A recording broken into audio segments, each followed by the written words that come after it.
Hey everyone, it's December. And you know what time it is? It's time to look at the anniversary of movies. And now it's time to look at movies turning 20 this month. Starting transmission. Alright, so let's take a look at some movies. First up, we have Blade Trinity.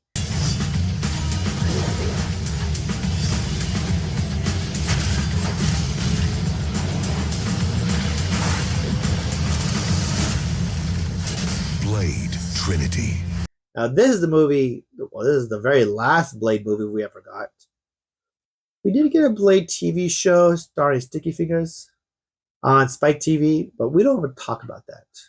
Some things are better left undead. Spike TV's first original drama, Blade, the series, coming this June, only on Spike TV. That just goes away far away. But this movie was the final movie, and there are so many crazy behind the scenes stories about this movie. It is mind boggling this movie ever got made. There are stories about the Ryan Reynolds, because this is actually his first like superhero movie. It's kind of where they make references in Deadpool and Wolverine. I'm already in the void. I'm not trying to get canceled again. I don't like you. You never did. So, but this movie had so many craziness. Wesley Snipes only wanted to be called Blade on set. Nope. Never call him Wesley Snipes or Wesley. Nope, he was Blade. And he was pretty much playing method actor on set, which is weird because he's a vampire superhero. Okay. There's times he was fighting with the director. There's a famous scene where he's in a morgue and they have to put CGI eyes because he refused to open his eyes during the movie. Who does that? That is so weird. Oh man, but the rivalry between Ryan Reynolds and him, there was a lot of animosity between those two guys. I am so surprised that Wesley Snipes came back for Deadpool and Wolverine, but you know what? It's just crazy. It's crazy. The whole movie is crazy. So, yeah. So, you know what? Unfortunately, there hasn't been another Blade movie since this one. So, as a completionist, I recommend you watch all three movies. But just know, the third one, it's a rough finish. All right. Next up, we got is Lemony Snicket, and a series of fortunate events. Lemony Snicket's A Series of Unfortunate Events, directed by Brad Silberling. Now that we're family, I can be the ultimate dad. We're very concerned. Came out in December. Now, this one I actually liked a lot. And this came out during the time we were getting the Harry Potter movies and stuff like that, and they were trying to make all these YA books into actual films. And unfortunately, this one just got lost. I mean, the cast was amazing. Jim Carrey as Count Olaf is amazing. I wish we would have got more in the series. I know we got a Netflix series starring Neil Patrick Harris as Olaf, and that series is pretty good. I recommend if you wanted to see the continuation stories of the children, I would recommend you watch the Netflix series. It does give you the whole story of Lemony Snicket and the series of unfortunate events. So that's really cool. But this movie had so much going for it. It had such a good plot, good, a setup for all the series going forward. You let Jim Carrey be zany and crazy and be different makeups. So yeah, unfortunately, it just didn't do well at the box office, and we never got a part 2 to this movie. But like I said, got the Netflix series if you ever want to continue watching the series. All right, next up we have $1 Million Baby. The only person who comes to church that much is the kind who can't forgive himself for something. You got a fight I don't know about. You gonna leave me? Never. Now, this actually was only done for a limited release during December. It actually came more wide release, like later on in like January, I believe it is. But I wanted to bring this one up because this is when I say movies that come out in December are usually Oscar-nominated films. So this is what I mean by that. This movie is so good.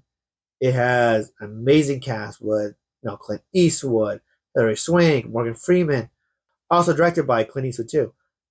And the cast is great. The story is great about a boxer, a coach who basically, you have a boxer, Hilary Swank, who actually learns how to box from an old mentor, that's played by Clint Eastwood, starts to become a champion. So it's like a Rocky movie.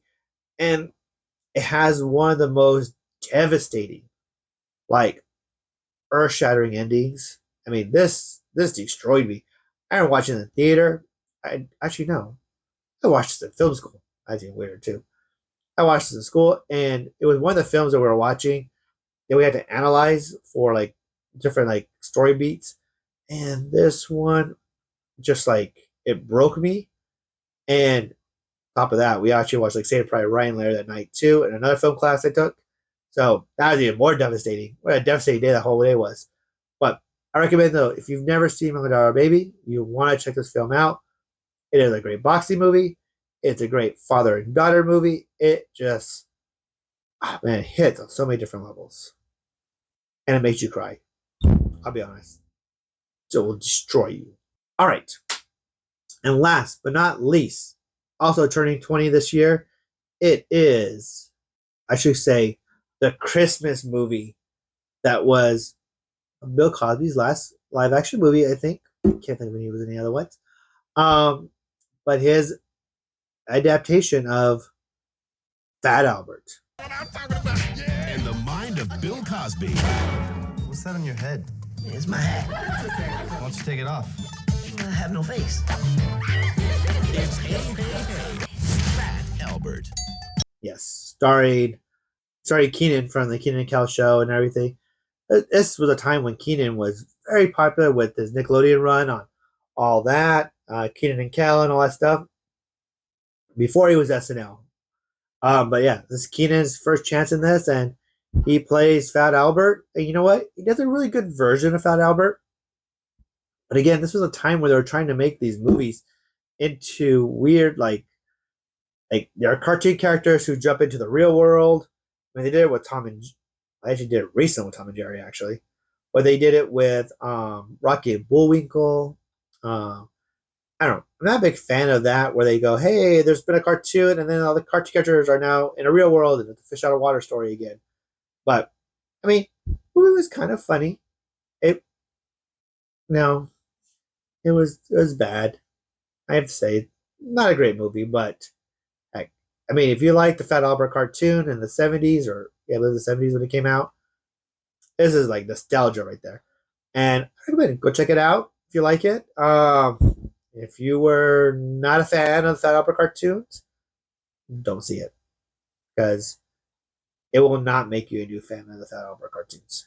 So, with that being said, guys, that's everything. They're turning 20 this month. Let me know in the comment section down below. What are your thoughts? Was there a movie here that's your all-time favorite? Was there a movie in this list that you were like, oh my gosh, I didn't believe that's turning 20? Let me know in the comment section down below. And make sure to hit the like, the subscribe, and the notification bell. And until next time, guys, this is JD with the Figgy Pop Collector channel. That concludes a Figgy Pop transmission.